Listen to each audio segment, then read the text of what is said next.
कई सदियों से यह प्रश्न उठा हुआ है कि आदिवासी समाज अभी तक पिछड़ा हुआ है, लेकिन कुछ जातियां सभ्य होकर उन्नति के उच्चतम आयाम को प्राप्त कर रही हैं। इसका समाजशास्त्रीय अध्ययन भी हुआ है, वैज्ञानिक अध्ययन भी हुआ है, राजनीतिक अर्थशास्त्रीय अध्ययन, विभिन्न प्रकार के अध्ययन हुए हैं। लेकिन हमारे शास्त्रों में जो वर्णन मिलता है, सभी पहले जंगलों में रहते थे, लेकिन सबसे पहले गांवों का निर्माण भगवान श्री परशुराम ने किया। साथ ही उन्होंने हिमालय पर विभिन्न प्रकार की औषधियाँ, फूलों की घाटियों का भी निर्माण किया।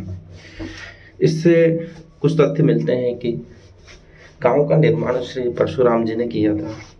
पहले लोग जंगलों में रहते थे, समूह में रहते थे, लेकिन सभ्यता का विकास नहीं हुआ था। कुछ जातियों को यह तोहफा दिया गया भगवान परशुराम से। उन्हें एक देवता भी माना जाता है और भगवान विष्णु का अवतार भी माना जाता है। उनके पास कुछ विशेष ज्ञान था, तो उन गांव वासियों को दिया गया।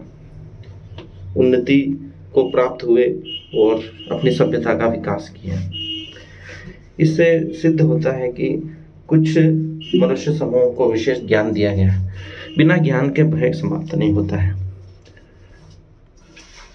डर मनुष्य को आगे बढ़ने नहीं देता। जनजातियों में विभिन्न प्रकार के डर, माना, प्रतीक है, जिनसे आगे वह नहीं जाते हैं और अपना विकास नहीं कर पाते हैं। लेकिन किसी सीमा से आगे जाने के लिए विशेष ज्ञान की आवश्यकता होती है, और मनुष्य जाति को यह ज्ञान भगवान परशुराम द्वारा दिया गया, जिससे उन्होंने अपनी सभ्यता का विकास किया और आज इस आधुनिकतम स्तर तक मानव जाति पहुंची है। कृषि का विकास हो, रथ बनाना हो, धनुष, तीर, कमान, मकान बनाना, वास्तुशास्त्र, धनुर्विद्या, इसके लिए एक विशेष ज्ञान की आवश्यकता होती है, जो सीधे कोई प्राप्त नहीं कर सकता। अचानक मनुष्य जाति में विकास का अनुभव किया गया, तो उसका एकमात्र कारण हो सकता है कि यह ज्ञान पहले किसी के पास था और वह ज्ञान मनुष्य जाति को दिया गया।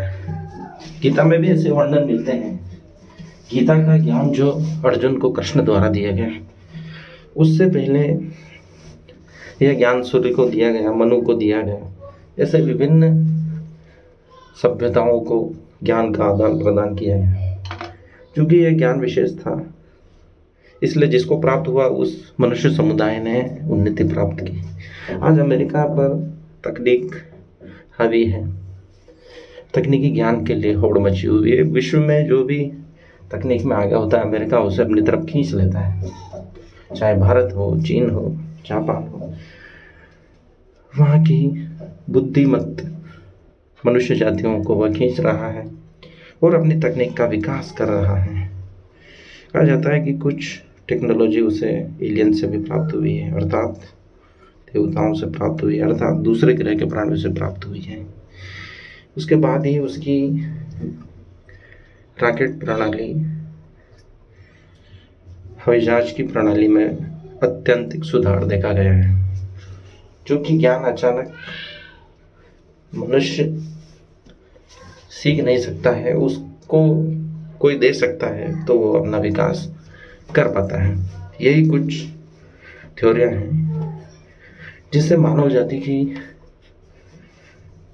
विकास को विशेष रूप से समझा जा सकता है। हम अभी भी देखते हैं आदिवासी समुदाय विभिन्न प्रकार के पिछड़े हुए हैं, उन्होंने अपनी सभ्यता का विकास क्यों नहीं किया? ये एक महत्वपूर्ण प्रश्न है। और जो समाज में रहने वाली मनुष्य जाति है, उन्होंने अपना चरम विकास कैसे कर लिया? क्योंकि उन्हें वह ज्ञान दिया गया और आदिवासियों को वह ज्ञान नहीं मिला था।